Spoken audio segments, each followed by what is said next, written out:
कहानी है जी गुंजला। मेरी सोच नेगेटिव होती जा रही है। क्रिस्टोफर मेरे कोल आन खलोता हौली जी मैनू दसन लगा। मैं ओदे वल वेख्या।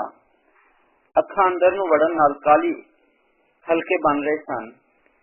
जैल नाल उतां नूं वाल खलोते हुए खाकी जीन ते हाफ बाजू टी शर्ट पाई किसे खांदे पींदे घर वालियां वर्गा गोरा चिट्टा रंग। सर मेरी सोच वाकई नेगेटिव होती जा रही है। सर मेरी सोच वाकई नेगेटिव होती जा रही है।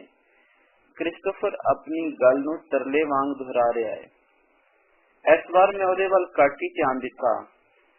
अपना रजिस्टर बंद करदियां कलम चुकदियां उस नूं कहा कि 1 बजे तो बाद स्टाफ रूम विच आके मेरे नाल तफसीली गल करे, क्योंकि वो अपनी चाचे दी धी कजन नाल कॉलेज आंदा सी ते क्रिश्चना विच चाचे दी धी नाल विआह नहीं हो सकता जिवें मुसलमान करी जांदे ने। मैं अपने आप विच सोचिया शायद कोई अजिहा मसला ही ना बन गया होवे। इस कॉलेज विच पिछले 1 महीने तो मैं विजिटिंग लेक्चरर दे तौर ते आ रहा था। 11 बजे तो लैके 1 बजे तक मेरे कोल ड्रामे का ते अमरीकी अदब दा पर्चा सी जिदे विच काफी खुल डुल वाला मवाद लभ जांदा है। नवी जनरेशन हुण उक्का ही शर्मीली नहीं रही। सैक्स नाल जुड़े सवालों नूं भी बिला झिझक पुछदी है। एक साडा वेला सी कि मैं मुसरत दा चेहरा वेखण लई 2 साल तक गया था। काले दस्ताने पांदी पैरी बंद जुत्ती ते अपने आप नूं पूरी तरह काले बुरके विच लपेटी रखदी ते ओदियां मोटियां मोटियां अखां ते संघनियां पलकां विच ही मैनूं सारी दुनिया दी सैक्स विखाई देंदी। मेरी गल ते अगां टुरी नहीं, क्यों जे दोवां विच एक ही तौर जा सकदा सी मेरा मुस्तकबिल या प्रेम। उस वेले मैनूं पढ़ाई करन तो वख होर कुछ नहीं सोचदा सी, भावें अज तक एक खला जिहा ही लगदा है। किधरे ना किधरे रूह अंदर वड्डा खला जरूर है। मैं ही गल्लां सोच रहा था कि क्रिस्टोफर भी आ गया। मैं माजी लई अपने वास्ते पाइयां गुंजलां लई तो वखरा होके रह गया। क्रिस्टोफर नूं मैं जिताना चाह रहा था कि कोई एडा वड्डा मसला नहीं ओदे वास्ते। जिन सियासी तौर उत्ते मैच्योर होण लगियां कुड़ियां मुंडियां लई यह नॉर्मल जी गल है। First year second year which कुछ इहो जिहे केस आंदे रहिंदे ने। तू की पढ़ रहे हैं? मैं क्रिस्टोफर नूं सवाल किया। सिलेबस तो वखरा। वो हसिया। सिर्फ अखबार ही पढ़ना। पढ़िया कर, चंगा हुंदा है। फिल्मां शिल्मां वेखदे हो? मैं उन्होंने अपने कोल बैठन ते राज तराना लहजे विच पुछया। नहीं सर जी, घर विच बहुत सख्ती है। मैनूं एक नुक्ता लग गया। किन्ने भैन भराओ? सर मेरियां 4 भैनां ने, मैं सैकेंड लास्ट ते हां। ओके, सवेरे जल्दी उठ के सैर शैर करो। किताबां पढ़न दी मैं उन्होंने ताकीद की ते नाले मैं उन्हें एक बॉडी बिल्डिंग क्लब ज्वाइन करने वास्ते कह दिता। उस दिन मैं क्रिस्टोफर बारे बहुत सोचिया, घर आके भी सोचता रहा। फिर की सी, मैं अपने आप तो बहुत दूर होंदा गया। अखीर किताब फड़ के पढ़न बैठ गया। बहुत कुछ शांत होंदा जा रहा सी कि अजिहा शांत होया कि सवेर तक नींदर ने मैनू अपने कलावे विच कसी रखिया। मोबाइल दी घंटी वज रही सी ते मेरी अख खुल गई। मेरी बीवी मेरे तो ते अपने आप तो बेफिक्र सुती पई सी। मैं फोन चुकिया। एक घबराई हुई उखड़े सावां नाल रली मिली कोई आवाज आई कि तुसी जवेद बोल रहे हो? हाँ, मैं जवेद बोल रहा। मेरा नाम अशरफ अली है। मैं जनाह हस्पताल की एमरजेंसी वार्ड के अंदर तो गल कर रहा। उन्हें अपनी उखड़े हुए सावां नूं ठीक किया। दसो जी, खैर है ना? मैं एक अनजानेपन नूं मुकान दा यतन किया। तुहाडी ब्लड डोनर्स सोसाइटी है जी, मैं ओदा प्रेसिडेंट बोल रहा हां, जवेद। मैं एक बार फिर अपना नाम दस्या। जवेद साहब, तुहाडी मदद की लोड़ पैगी है। वो इको साहब बोलन लगा। रात नूं आंदियां मेरी बेगम हादसे विच बुरी तरह जख्मी हो गई। सिर पूरे दा पूरा फिस गया। ऑपरेशन होवेगा। ऑपरेशन। एक तो वध बोतलां चाहिए ने, भी नेगेटिव खून दिया। मैनू बड़ा ही विचारा लगन लगा।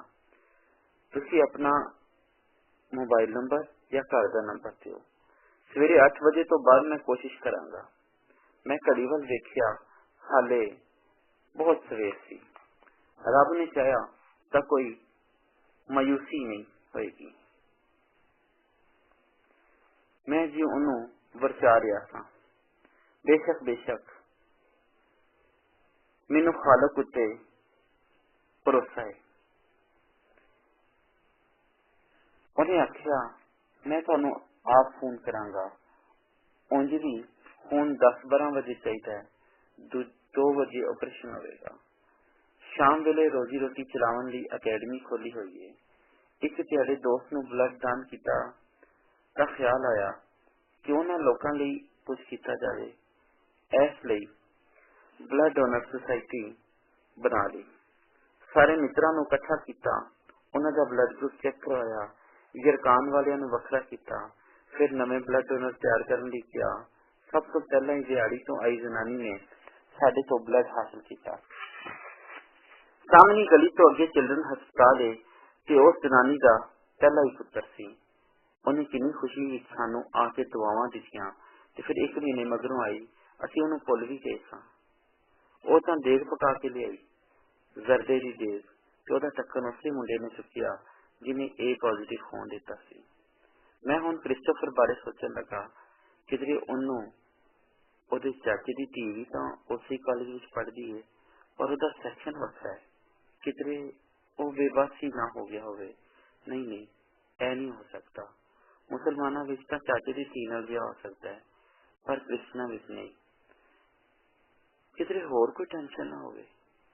ऐसे लिए तो मैं खुल के इलेक्ट्रा ते एडिपस कंपलैक्स नहीं सा बयान करता। बहुत सारिया गल्लां दी भी समाज के डर तो वजाहत नहीं की जाती ते ना ही करनी चाहिए। जिथे एनी घुटन होवे उत्थे तां बिल्कुल नहीं। मैं सवेर की क्लास पढ़ावन चला गया। एक कुड़ियां दा स्कूल है जिथे हर कुड़ी लई नकाब करना जरूरी है, क्योंकि उस स्कूली तालीम दे नाल हिफ्ज भी करांदियां ने। ते उन्हां दी हेडमिस्ट्रेस भी बहुत सख्त ने। अंग्रेजी ते साइंस के मजमूना वास्ते मर्द टीचर ही पढ़ाना आते ने। क्लासां अंदर भी कैमरे लगे ने। प्रिंसीपल कमरे विच बैठी सब तक रही होंदी है। किन्नियां भी नजरां तुहानूं पूरियां होण, कोई परवाह ना करो। नौकरी बहुत जरूरी है, छोकरी दी फिक्र ना करो। मैं ते यही कुलिया बना के इत्थे पहला पीरियड लैण आ जाना वा। सर मैनू लगता है इंजे मैनू रब नहीं लभना। अक्सर पिछले 3 साल तो हिफ्ज विच नाकाम होने वाली कुड़ी कहती है यह पीरियड मुकदा ते जान विच जान आ जाती। मैनू बहुत अर्जेंट खून की लोड़ पै गई है, एक बोतल ही कर दिओ। ओ गच भरे हुए गच नाल बोल रहा सी। मेरी बीवी नू किधरे कुछ हो ना जाए, ਉਹਦੀ हालत मेरे तो वेखी नहीं जाती। अच्छा मैं कुछ करना कह के मैं उन्होंने तसली दी ते फिर रजिस्टर कट के ब्लड डोनर से पते लगन लग गया। मोटरसाइकिल पड़ी ते सीधा उन्होंने घर। फोन इसलिए ना किया कि रात में सोन लगे उन्होंने बंद कर दिता होना है, या फिर साइलेंस से लगे होने करके अटेंड नहीं करेंगे।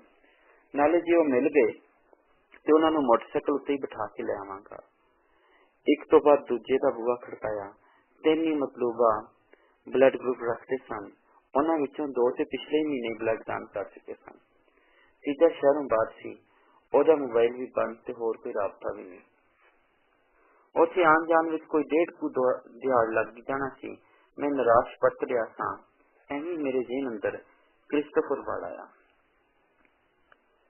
मेरी सोच नैगेटिव होंदी जा रही है। किधरे वो एक तो बाद दूजी बार ते फिर बार बार निराश ना होया होवे। मैं क्रिस्टोफर बारे सोचने लगा। कोई अद्धे को घंटे बाद बाइक चला वरिया तो थकिया लगता। मैं गेट खोल के बाइक में स्टैंड से लाया। मेरी बीवी उठ गई हुई थी। तुहाडे भी अज मैं नवा नाश्ता बनाया है, पुज लो। और रात के खुले वालों ने मेरे लियाले क्लिप विच पसंदी हुई बोली, नवा नाश्ता? मैंने एकदम याद है मैं नवे ब्लड डोनर्स का नाम रजिस्टर्ड दी अखीर उत्ते लिखिया सी। पिछले 1 महीने तो कोई ब्लड लैन वाला नहीं आया ते नवियां दा मैनूं ख्याल ही नहीं सी आया। नाश्ता बादो जाने मन। मैं थोड़ा जिहा खुश होंदिया ਉਹਦੇ ਵਾਲਾਂ ਵਿੱਚ ਕਵਾਸਿਆ। अंदर जाके रजिस्टर खोलन लगा। काली काली विच लिखे हुए नावां दे वर्गे थलदा मैं मतलूबा ब्लड ग्रुप वाला एक डोनर साहब भी लिया। मेरे तो ही मैट्रिक की सी। बादो सैनिटरी के वसी काम विच उन्हें अपने पिओ नाल काम करना शुरू कर दिता।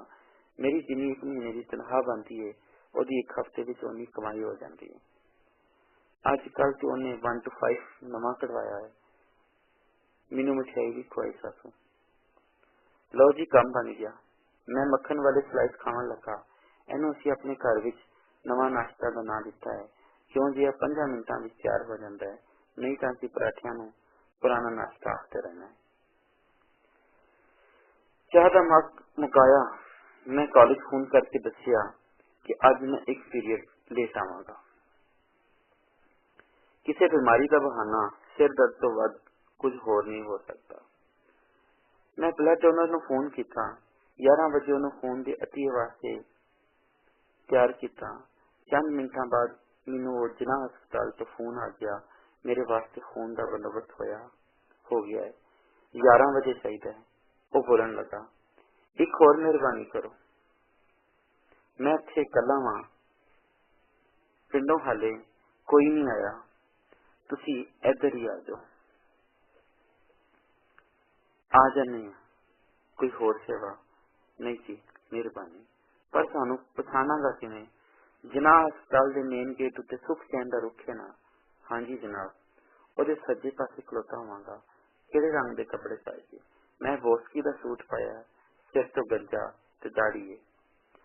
फरिश्तियां नूं ते असीं पछाण जावांगे। मेरे बोलन तो पहले ही वो बोल पिया। मैं जवाब देण दी थां चैका ला छड्डिया। 10:30 बजे मैं डोनर के सेंट्री स्टोर से चला गया। वो काम विच मसरूफ सी। गाहकां दा रश लग्या होया सी। मेरे जावन तो पहले ही वो अपने पिओ ते वड्डे भरा नूं मेरे बारे ते ब्लड दान करन बारे दस चुकिया सी। ना तो ਉਹਦੇ ਪਿਓ ਦੇ ਮੱਥੇ ਉੱਤੇ ਵੱਟ ਸੀ, ਨਾ ਉਹਦੇ ਵੱਡੇ ਭਰਾ ਦੇ ਤੂੰ ਜਾ ਖੁਦਾ ਖੈਰ ਕਰ ਸੀ।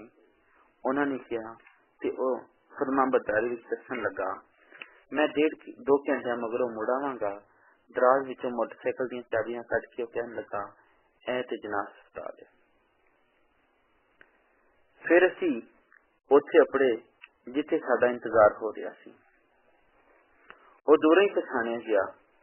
टकला, दाढ़ी ते गिटियां तो उची सलवार, ऐ शायद दसना भुल गया सी। जांदे ही असी ते सियान लिया, पर वो ना सियान सकिया। कुट के जफी पापा सानू मिलिया। 1 घंटे बादों ऑपरेशन ने वो दस रहा सी, आओ जी उन्होंने बहुती काली लगती है। असी ब्लड बैंक पर जावन लगे। रजिस्ट्री ऑफिसर जानन वाला निकल आया। वो मेरे नाल गल्लां करन लगा। मैं अपनी सोसाइटी का नाम पता लिखवाया। तुहाडा नाम? ब्लड डोनर का नाम वो पूछ रहा सी। वो बोलिया जी टॉनी आइजक। ब्लड लैन वाले साहब ने तो पहला ही अपना शनाख्ती कार्ड अगे रख दिता। जब रजिस्ट्री ऑफिसर टॉनी का नाम लिखन लगा तो साहब ने कलम वाल हाथ वधांदियां रुक जान दा कहा, नहीं रहन दिओ जी। एक कावड़ ओदे मुख उत्ते आ गई। मैनू नहीं खून चाहिदा, यह खून साडे मजहब दा नहीं। मैं अपने पीछे खलोते टोनी वाल देखण लई पिछां गर्दन की। उत्थे हुण कुछ भी नहीं सी। एक पासे रोंदे कुरलांदे लोकां दा रश ते दूजे पासे कुछ भी नहीं सी। इस वेले मैं क्रिस्टोफर दी नेगेटिव होने की सोच बारे सोचना बिल्कुल पसंद नहीं सी कर रहा।